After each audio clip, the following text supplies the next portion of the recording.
Welcome to everyone. Glad to see you all tonight. And we'll begin with a brief prayer. Let us pray. Oh God, in this season of Thanksgiving, we are grateful for the abundance of your creation and the goodness of all that you have made. We are reminded of so many, though, who are hurting and don't have enough and who are in the way of gunfire and violence. And we pray for your spirit to move among us, to bring peace, to find paths towards reconciliation and renewal, and to spur us to decisions that are made on behalf of others and not our own selfish desires. Thank you for this group, so faithful in their commitments and in their work to continue to care for all that you have made. Inspire us and lead us, O God. In Jesus' name, amen. Amen. All right. Does everybody know everybody? I can't even remember but it's good to have us all here. Um, so names are listed so you can see.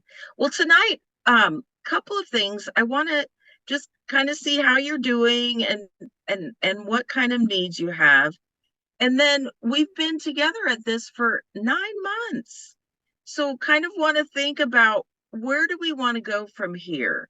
We will not meet next month during December, but then how do we want to proceed? Do we want to continue to meet as this group? Do we want to morph it into something that would be a little bit broader in scale? We have the option to join the Lutherans Restoring Creation national call that meets monthly. We also have Lisa Brenskelly starting a new Cool Congregations cohort in January. So we have lots of different options for how we can proceed. And then after we have kind of a discussion about that, I do have a video I want to show you of Good Shepherd Lutheran Church in Decorah, Iowa, that has gone net zero.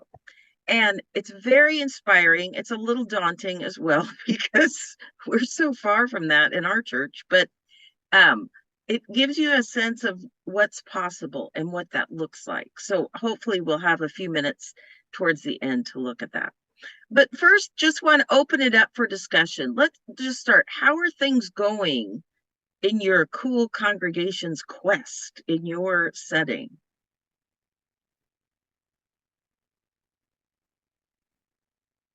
It's going slow for us. We are moving ahead. Last month we had, or I guess this was it this month or last month that we had some of our. Yeah, it was during October that we had the services based upon going green, and so we had a few of us get up there and talk about what we're doing, what we plan to do, kind of get some interest, from the congregation. So, and then, we did sign up for the calculator. So we're going to start, putting as much information into that, and then also see if we can gather some historical data, and try to start putting that in and comparing. So that's great. That's great. Did you get pretty good feedback from people when you spoke at worship, or? Not personally, but I think our pastor did. Good. So, yeah. Good. I know it's kind of hard to get rolling sometimes. I know we're having a little trouble getting going in our congregation. Lisa can say a little bit more like that. So yeah, and Lisa, I'm going to have Lisa Brenskelly share a little bit about her cohort coming in January. But first, just kind of see how anybody else want to share kind of how things are going. I'll chime in, but no, you go ahead first. Who spoke that?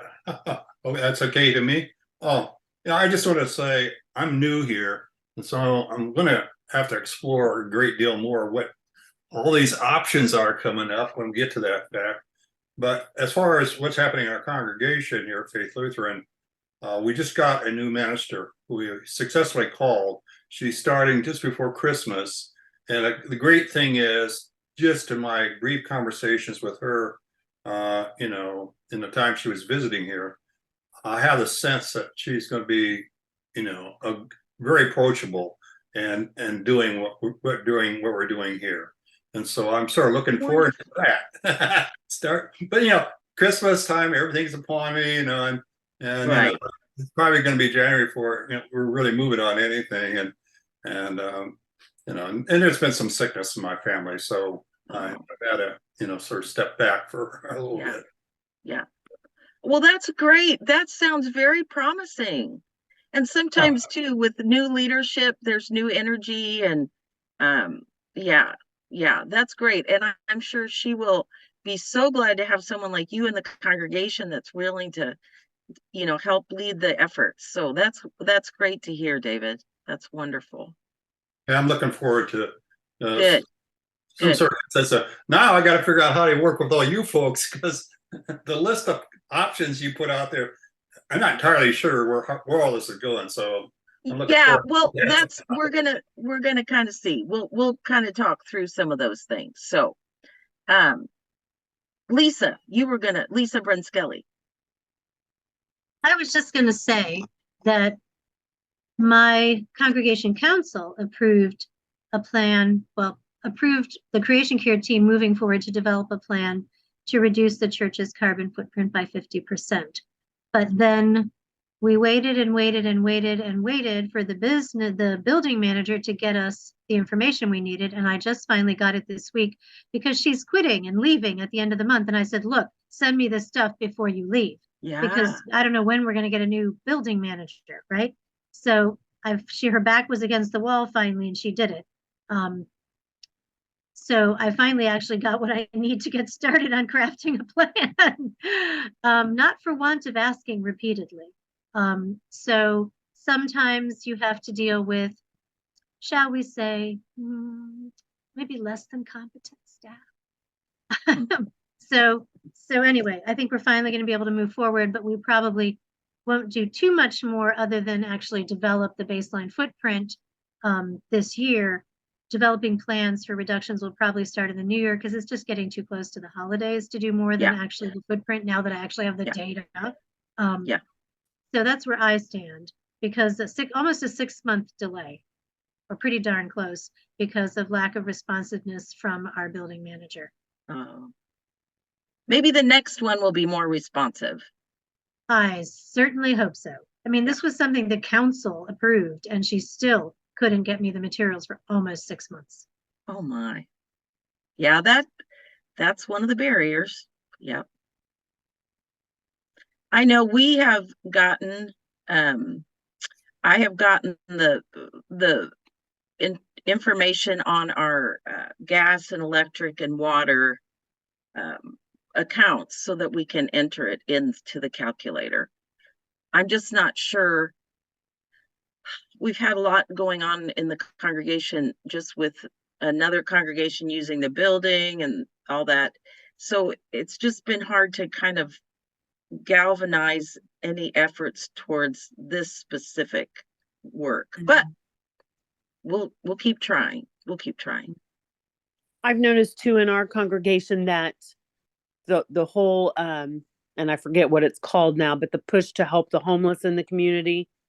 Yeah, Lisa and I are in the same congregation. Yeah, Feel the that Good Faith Network. Yeah, which is good. Yeah. That's kind of, I'm sorry, Lisa, go ahead.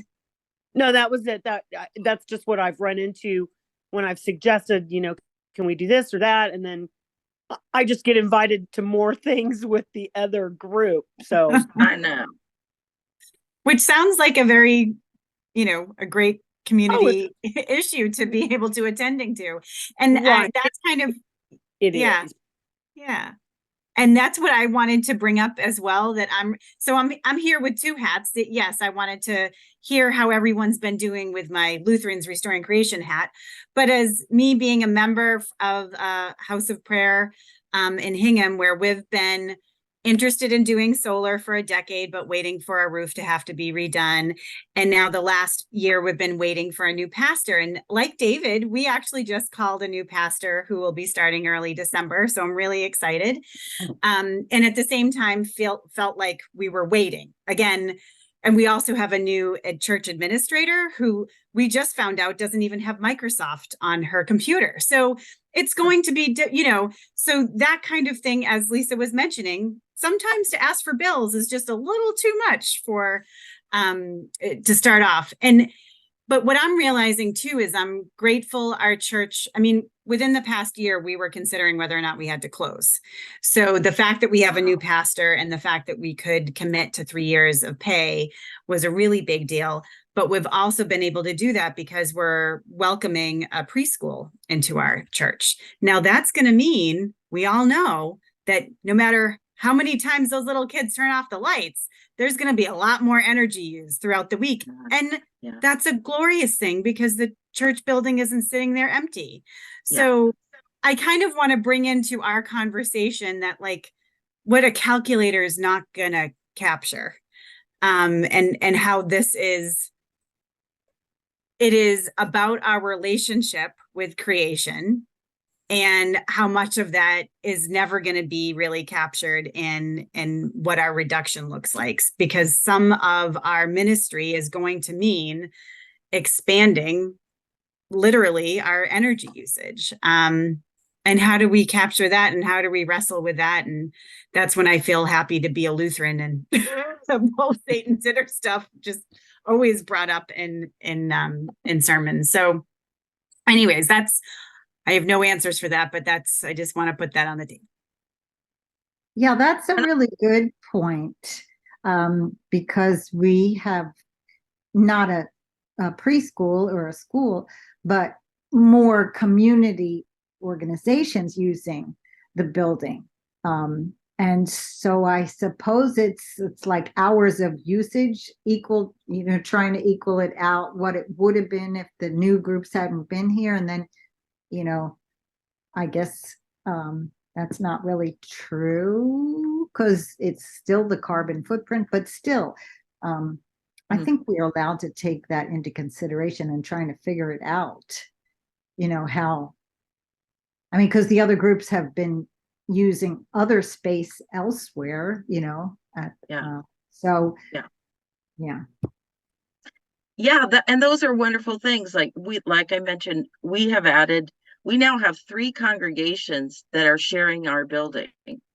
Well, actually, it's a 4th worshiping community, which I think is great because the space is being used. It's not sitting empty, and there's lots of groups coming in and using it. So it's kind of like a community. Those 3 other worshiping communities are not operating their own buildings. Exactly. So actually, it is a huge savings of energy.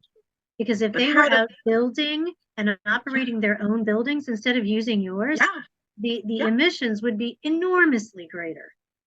Well, and that's kind of how I'm hoping to be able to, and Lisa Province and we need to get together again, how to pitch that to the congregation so that they can see what that is. So the calculator's great, but it doesn't capture everything. But I do think, I don't know about you guys, but it's really helped me to think more concretely about specific ways to think about what we can do. I so want to get an energy audit, and I have a quote, but I don't think the congregation's quite ready. But I think there's a lot we could do with energy efficiency, and I don't know. But it's helped me think about a lot of different things, and just about food and In your congregations, because they sound a little bit different from Faith Lutheran, this commitment to restoring creation, or wherever you want to call it, from a sort of a spiritual standpoint, are you sort of feeling like you're having to push through some of these things because it's a minority of your congregation that really feels attached to the earth and the spirituality and And, I mean, there's so much richness out there.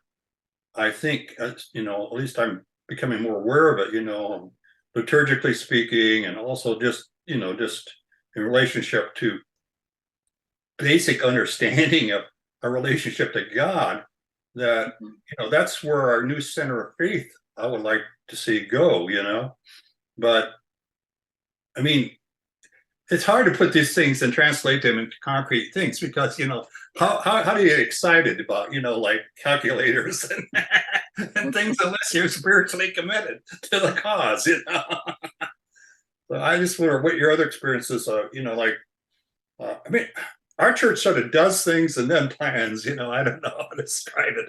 I know we don't have anything going on really particularly, but we just did a friend of mine just went through and they did it was a revamping of all the lighting. And we converted all our, old lighting into, high efficiency LED. And, there was an evaluation in that process, just dealing with lighting. And, we just sort of do it piecemeal. We haven't really, That's I'm huge. too. I mean, that was my professional background is planning, but, I just, you try to construct something too big and too idealistic, it just wears people out with the idea of doing it. Sometimes you got to start in smaller pieces. Yeah. Yeah. And I think every congregation is different. And I think you just grab the pieces where you can. And it might be buildings, it might be worship, it might be education. That's what I like about LRC is that it's got the different facets of congregational life. And so, what about other responses to David's queries about just kind of how this is taking hold in your congregation? Well, I think that clergy understand the theology. I'm not sure if all the members do, but the members are very appreciative that we have a dedicated team looking at this space. Now, do they all want to join the team? No, because everybody has 6 million things they're doing, right? But they're very appreciative that there is a team to look into this. Now, how well every last member of the congregation understands the theology of creation, that one I can't answer for you.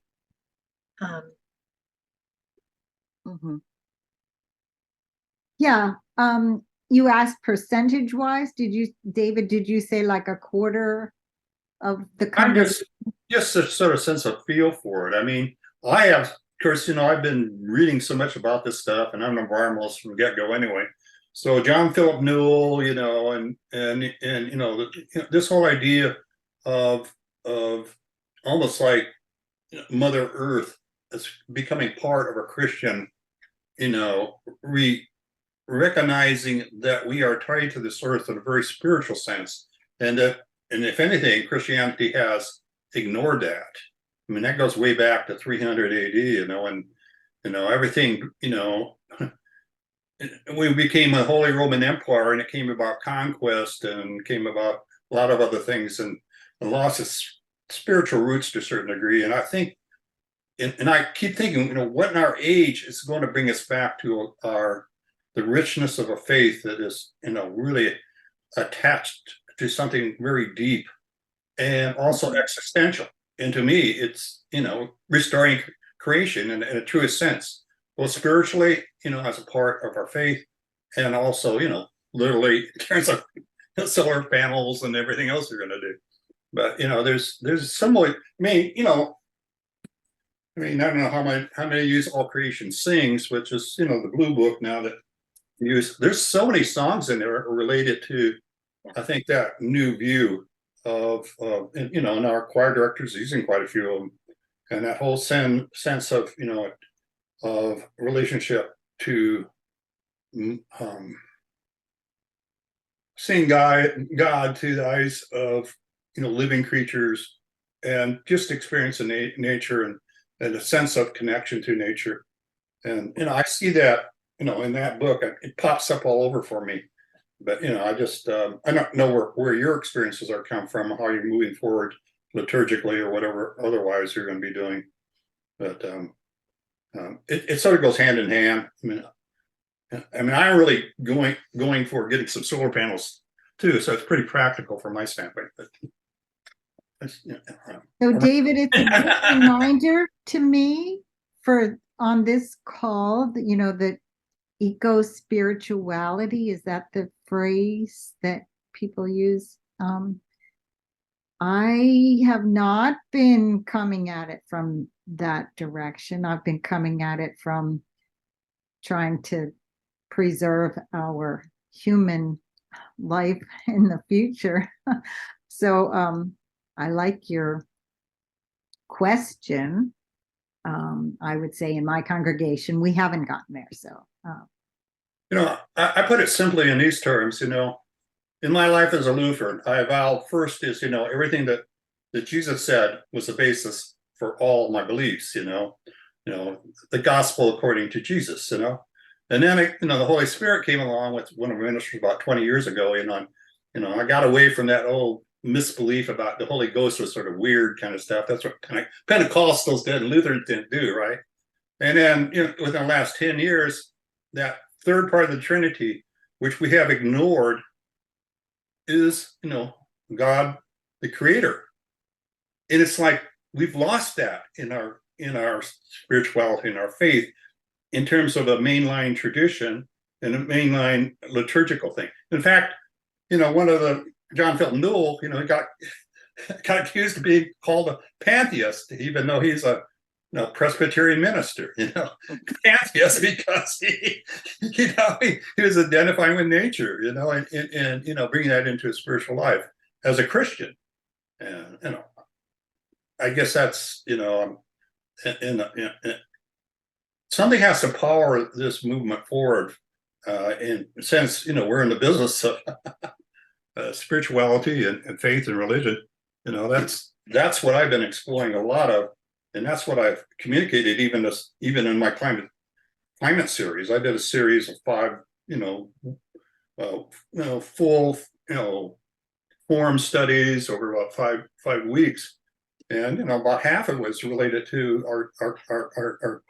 our connection to nature and reestablishing our connection to nature. Because I look at it this way, even hunters, it's spiritual when they go out there and sit in those stupid deer, deer chairs up in the trees. And I asked them, well, why do you go out there and do that? Because they just love being out connected to God and to nature, and that's how you move people. I think it's yeah. Well, and David, I think that's a good way to open up kind of the movement towards how we want to proceed. We've been fairly focused on the cool congregations model and working on that. And there is a lot of value if people want to continue to meet monthly, to continue to, I find it helpful because it keeps me accountable and it keeps me thinking, and I enjoy the conversation. So that's where I'm just gonna kind of think through some of these options for how we might proceed. If there are groups that want to continue specifically on the cool congregations, specifically on that model, Lisa is going to have a class. And Lisa, do you want to say just a little bit about how you're going to proceed? Yeah, because it's not the same as what you've been doing, and it's not specifically the Cool Congregations program of Interfaith Power and Light. I'm calling it a Cool Congregations cohort just because I like the way that sounds, frankly. Not because it is directly linked either to this initiative nor to the Cool Congregations program of Interfaith Power and Light. It has 2 goals. The purpose for those faith communities that participate is, number 1, to figure out a plan to reduce your carbon footprint by 50% by 2030. Because this is absolutely what we need to do in the 2020s is very significant emissions cuts from the perspective of what the science says. So that's the first goal. And that doesn't mean that you're cutting 50% in 1 year. It means you're creating a plan on how to do that. And then the second goal is to incorporate care for the earth in all of your activities that you have at your faith community. So it's a dual goal of figuring out your plan on how you're going to cut your carbon footprint as a faith community, and also how are you going to incorporate care for the earth in everything that you do, because it is actually foundational Christian theology, period. There is just no disputing this. It is foundational. So it really should be part of everything we do. So those are the two goals. It's going to be monthly meetings. My intention is to schedule it the third Monday at 7 p.m. Central. I will limit this to 10 faith communities because I'm going to facilitate and I'm going to be very, shall we say, hands-on. I'm going to assist those 10 participants to accomplish those two goals over the course of the year. I will provide resources, I will provide insight, I will provide materials as needed so that you can accomplish those two goals over the course of the year. And of course, we're going to learn from and support each other. So the 10 faith communities that are involved, we will learn from what other people are doing as well. But that's why it's limited, because I'm going to be giving individual attention to each of those 10 faith communities. And if you're interested in other programs, it can fit in with those. So if you wanted to get a Cool Congregations certification from Interfaith Power and Light, the activities of what I'm proposing could readily lead to certification. If you wanted to try to win some money in their Cool Congregations Challenge contest, it's very likely that activities could lead to an entry for their contest. If you're familiar with the One Home, One Future program, these activities are also very much aligned with elements of that program. And this particular presentation was to an interfaith audience, so I pointed out that many national faith organizations are already part of One Home, One Future. So, and I will open up, I'm planning to open up registration if I can get it posted tomorrow, because people need time to decide if they want to participate, right? And we're kicking this off in January. But that's the plan. So it's a little bit like what you've been doing here, but not exactly. Sure. And it's not the same as any one program that's out there that exists today. So Okay. I don't know if anyone has any questions, I'm happy to answer them. I'm also a little bit ignorant about this because I'm, with this group, because I've only been in a couple of meetings, and the whole Cool Congregations thing is still new to me. So how was that created? And I mean, I sort of understand what you're saying. You're trying to organize, 10 members and, to sort of a self-support group. But I mean, how do these different things? There's a lot of things, restoring creation, all these things have titles, and creation care cadre. That doesn't mean to me as a newbie. I don't really know what that all, Yeah, I have a pile of literature. Creation, you got the creation care, the Cool Congregations, the Lutherans Restoring Creation, the Interfaith Power and Light, and I wonder how they all intersect and perhaps help each other. Yeah, exactly. And then plus that you got to explain this to your congregation, which if you're going to be part of it. So I think the thing of it is that these are all individual efforts. I'm not saying they don't have points of intersection, but there's no specific relationship between many of these things, right? Because some of them arose at, like the Interfaith Power and Light program of Cool Congregations has been around for a very long time. Yeah. It's probably, I'm pretty sure it's quite a bit older than Lutherans Restoring Creation. It's a lot older than One Home, One Future, which just kicked off in October. So these are different initiatives that were started by different groups at different points in time, right? But there are lots of resources that they're all interconnected. And so there are lots of resources that can be used. So you don't have to be like limited to any one. And maybe Phoebe, you want to say a little bit more because of your role with Lutherans Restoring Creation. I was going to ask actually if I could share my screen for a second, just because I know a lot, if you wanted to know how this all relates to what our particular church expression, the Evangelical Lutheran Church in America, how it's connected to us. We do have a creation care network. So this is the, let's see, I'm trying to zoom and I have no hands to zoom. Hold on. Anyways, if you see this little graphic here, it's to understand that the foundation, what you were talking about earlier, David, how this is the theological foundation is kind of written into a lot of what our ELCA social statements say. So as a particular expression of this denomination, we have lots of secular and local and interfaith groups that we work with to help make sure we're doing things in accordance with what we believe.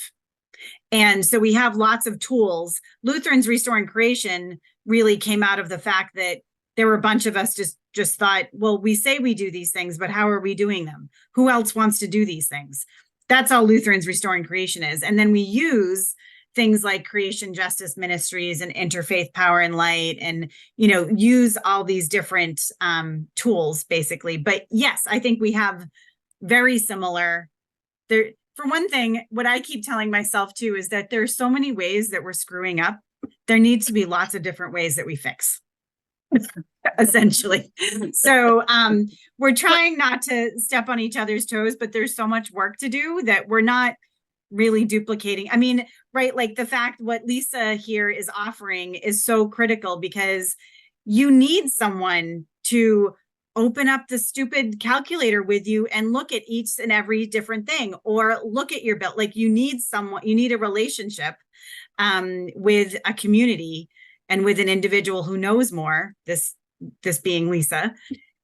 You're always going to need a different relationship and a different path. So anyways, I don't know if that answers your question, David, but you don't need to know what all the different logos and all the different things mean. Just know that we're all trying to put our hands in. So you're sort of acting as sort of an umbrella group and maybe coordinating some of this. Is that what I'm hearing from the ELCA standpoint? Is that it? From my standpoint as Lutherans Restoring Creation, we like to say that we're kind of the hub where we kind of, if people have questions and they come in and they happen to be Lutheran, I mean, because that's in our name, they're usually Lutheran people that are saying, what can we do? And we either know what's going on at a national level or have heard of local stuff going on where you are. And we just kind of shoot you off to whatever we know is going on. There are, like Lisa was saying, Interfaith Power and Light is typically a great resource for getting people to be able to save money and energy and be able to do things in a greener way, energy-wise. However, not every area has a very strong local affiliate of Interfaith Power and Light. So sometimes we're able to, send you to somebody local like Lisa, or know that they have something virtual like this that's going on that we can connect you with. So we're a networking organization. And yes, the umbrella, if there were to be one, of our expression of this is the ELCA writ large, because creation care stuff comes into the Lutheran disaster response, world hunger. I mean, talk about old, like it really, the more that I've worked with this organization, I realize that as an institution, ELCA has always been doing this work. We just don't label it as such. Right. Yeah.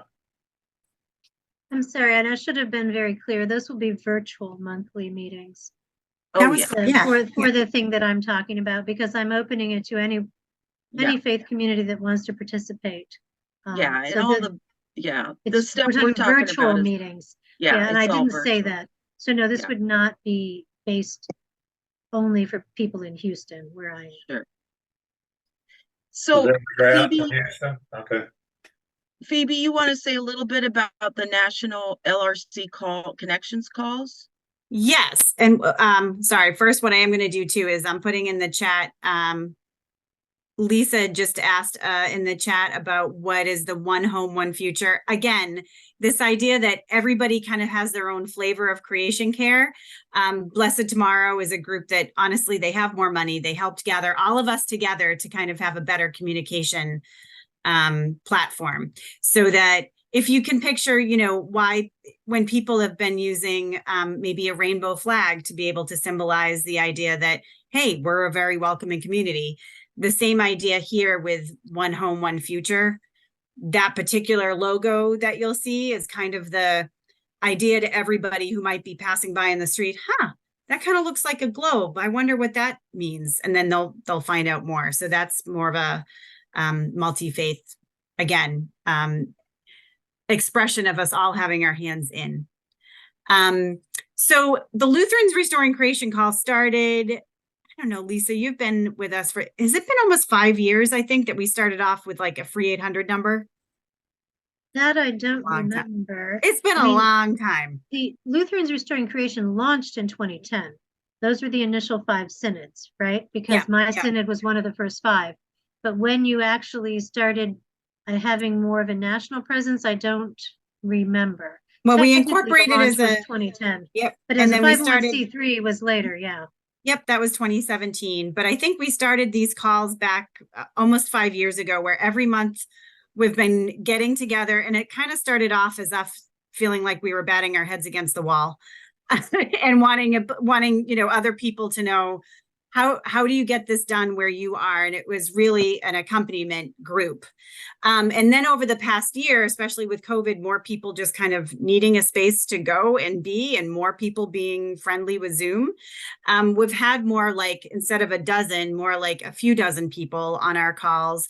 And we've highlighted certain particular expressions of caring for creation, or particular resources, like if we know of particular energy saving techniques or organizations, or we have very talented board members. Baird Linke put together a whole call about shame and guilt, and how to get over them, not to how to practice them. I mean, we pretty much know how to do it.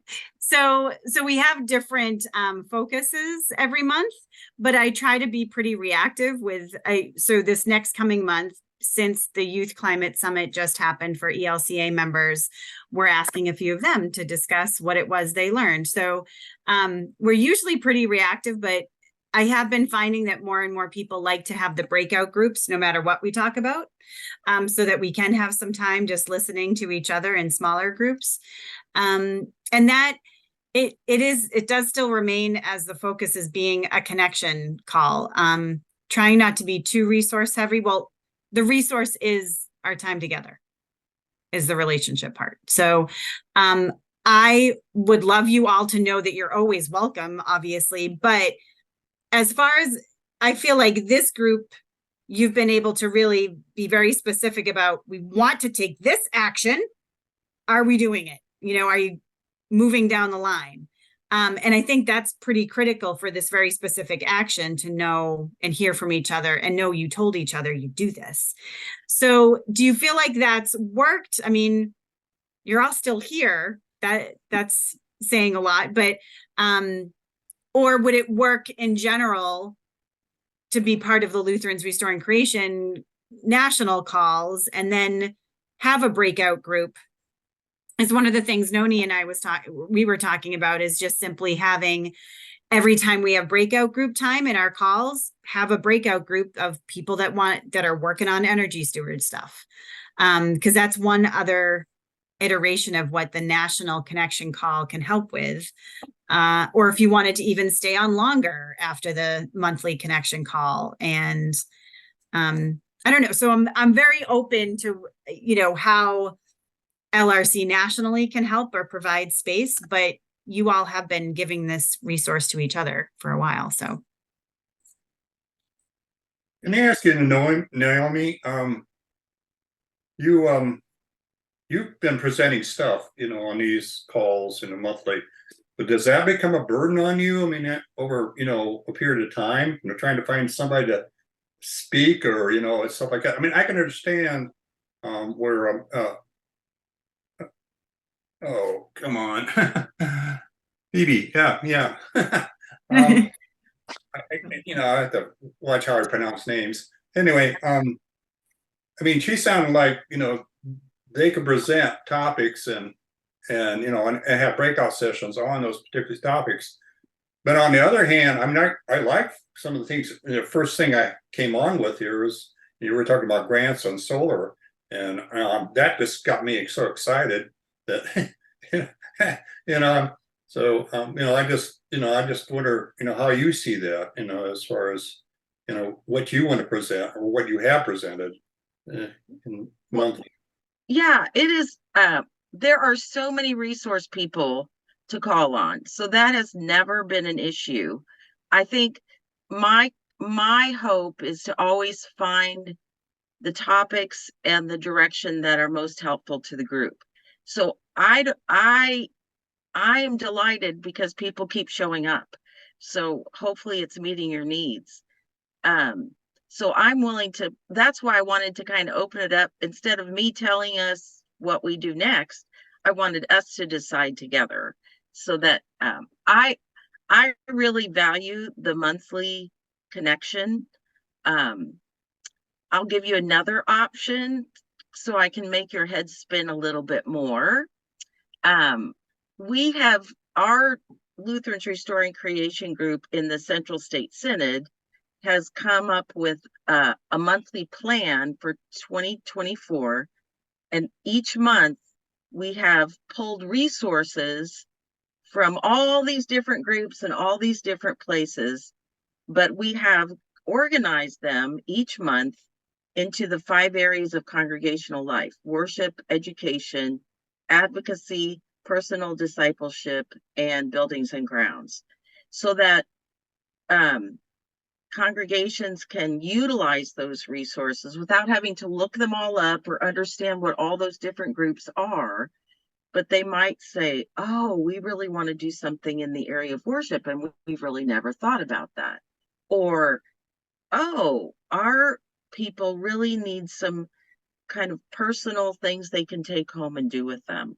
So one of the other options, and this would be kind of expanding our focus more than just on buildings and grounds, but we could utilize that plan for discussion each month and have presenters that way.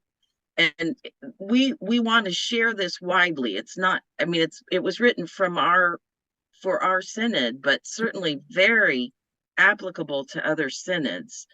And so that would be another way we could stay on our same night and keep meeting, and then utilize that as a guide for moving forward and kind of broadening it out into other areas of congregational life. So that's another option, because there's so many people that have so many good things to share. Well, no, I was looking for something that would help. How do you get, like, guess if we knew that, we'd have all the answers, but getting other people motivated and concerned or feeling like that they can make a difference. I mean, that's really what, why I kind of got involved with this, because how it's important to me. And I think it's, I mean, what you just said about the Central State Synod, having teaching through worship or education, or that those might be ways to get people motivated to realize the importance. I know, like in the 70s, they had the advertisements about littering.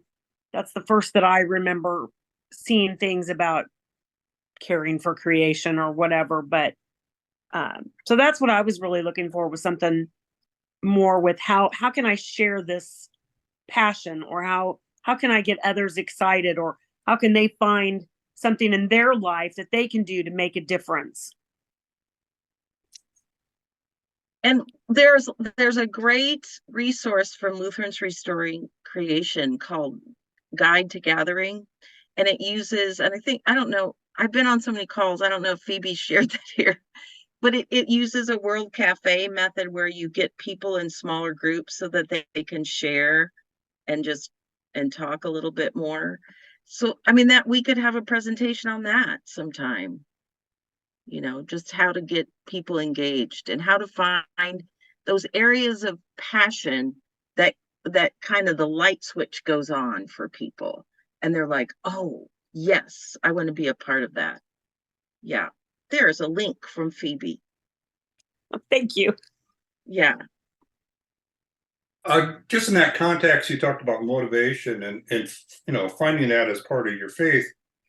And I'm sad that we didn't have a minister to look into this, but it was mentioned here, and I think last time we talked, there is a liturgical season now for Yeah. annual, right? For Season restoring of creation. Yeah. Mhm. creation. And I don't think that's theologically inappropriate, because you got that Trinity thing there, and that's awesome. How do we relate to God the Father if we never bring him into worship? So yeah, the six. Has anybody doing one of that? Has anybody done that for their season? Have you enjoyed doing it?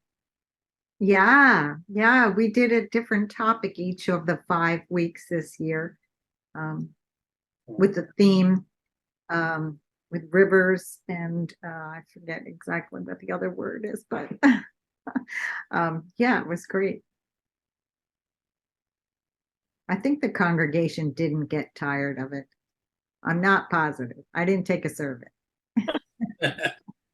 I know one congregation, and they each week was a different theme. So it was a river or air. I can't remember them all, but they would decorate the chancel in the theme.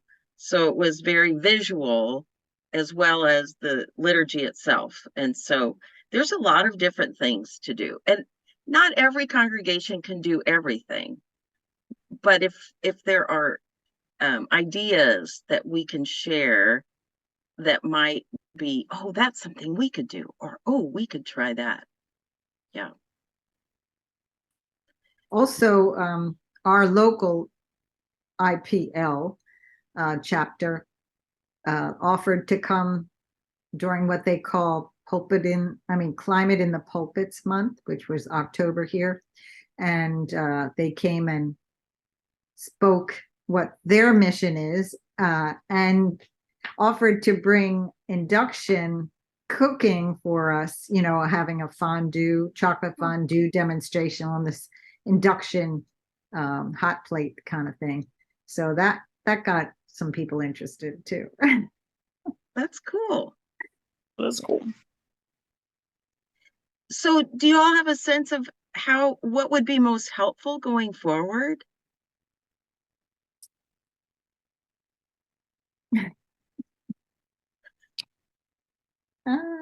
I think what Phoebe was saying, I like the idea of Lutherans Restoring Creation being a networking thing, and really, and occasionally going there, like to, some maybe special kind of studies or something that are presented in one time, and can have a breakdown group or something like that.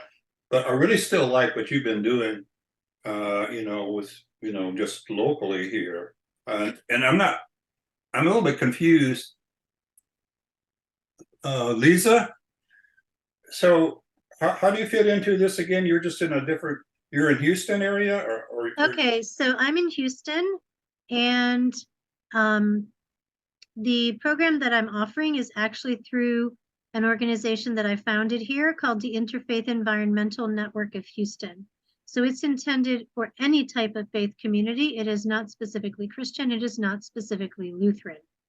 It is to work with faith communities on the 2 goals that I just highlighted: a plan for reducing your carbon footprint by 50% no later than 2030, and incorporating care for the earth in everything that you do as a faith community, whatever that looks like in the particular context of the particular faith community.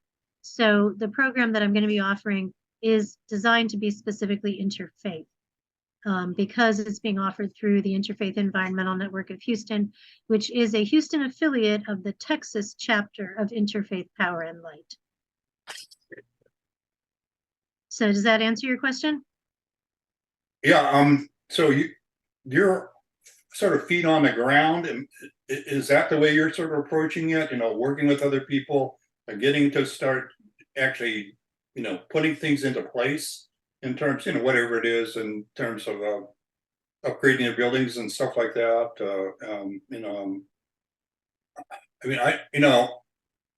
You sound like you're not the person who just likes to do so much talking. You're more of a doer. Is that? Let's get this stuff done already.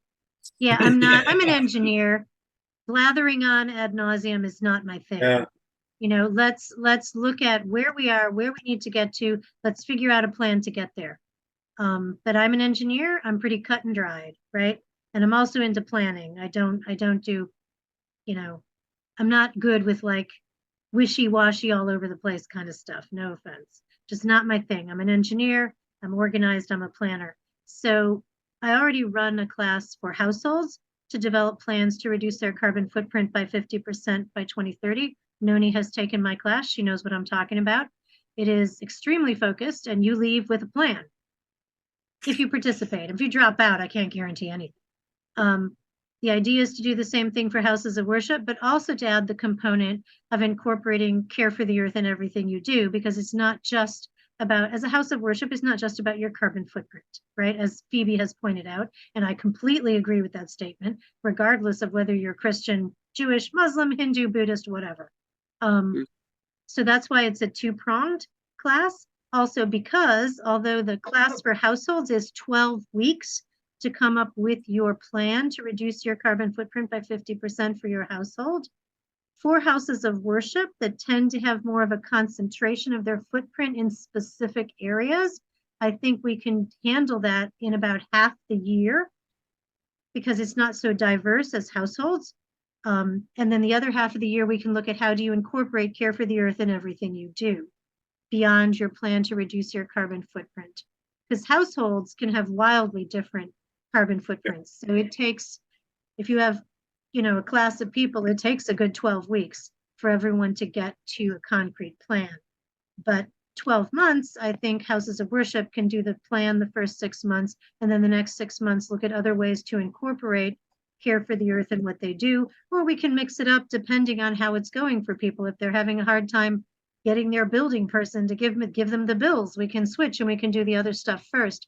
So it's going to be flexible as regards the 10 faith communities that participate, but my general concept is half the year on the carbon footprint reduction plan and half the year on how do we more broadly incorporate care for the earth in everything we do. So yes, I'm very much, let's move to action. Analyze, then act. But then I'm an engineer. This is kind of the way we think. So does that answer your question? Yeah, I mean, I really appreciate what you're doing because, as an example, I've had my house renovated, and I got double panel windows, and and a 2-pane system, low E emission, new insulation. I got a hot water heat pump, for heating of the water, all these kind of things. But then I got a bill. My gas company,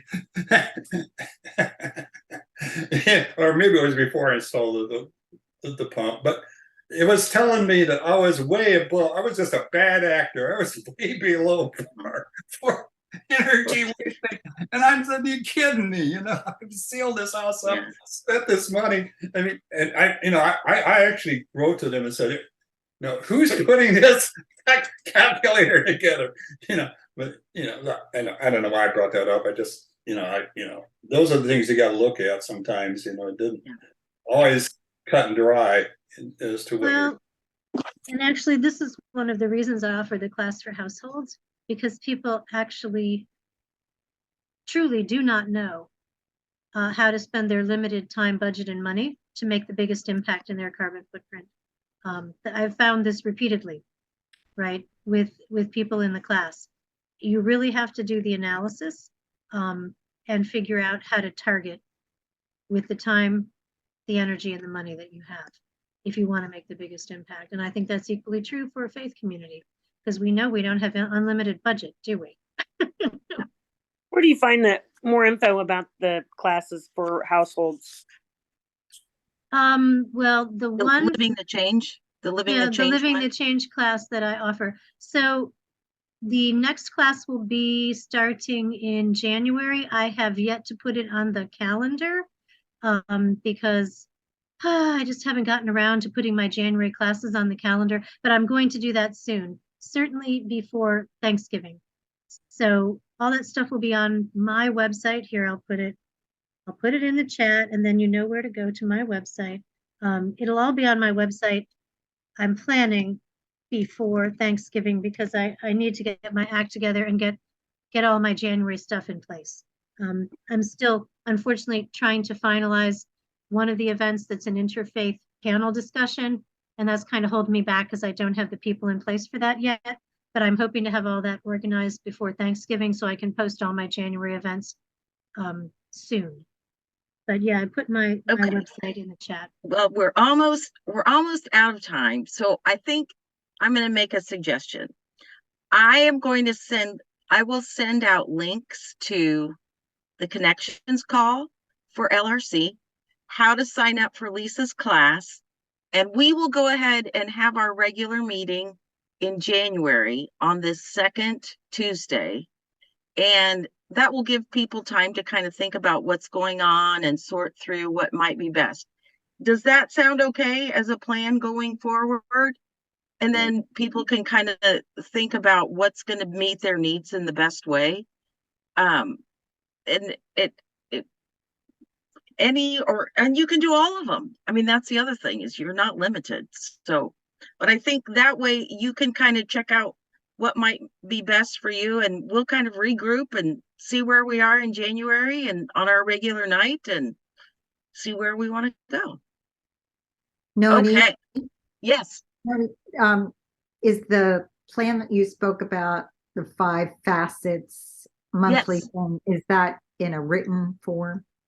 It's a it's an online document, and it's getting finalized by my communications director here in the Synod.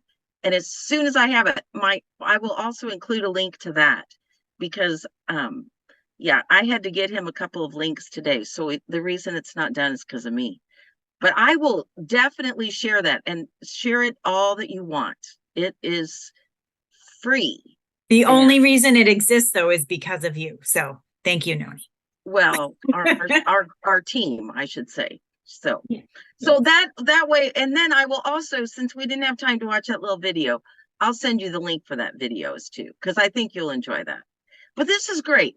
This is why we get together, is to share ideas, to share thoughts, to clarify, to, just kind of chew on these things a little bit. And there are lots of. I just wanted to say this for I'm sorry, I interrupt too much, but No, that's I'm fine. looking at all these blue links, and I appreciate people putting all these links up because I can save them to chat, save my chat down to my computer and click on them later. I don't have to re-type them in. Well, that reminds me to save my chat. Thank you. Yeah.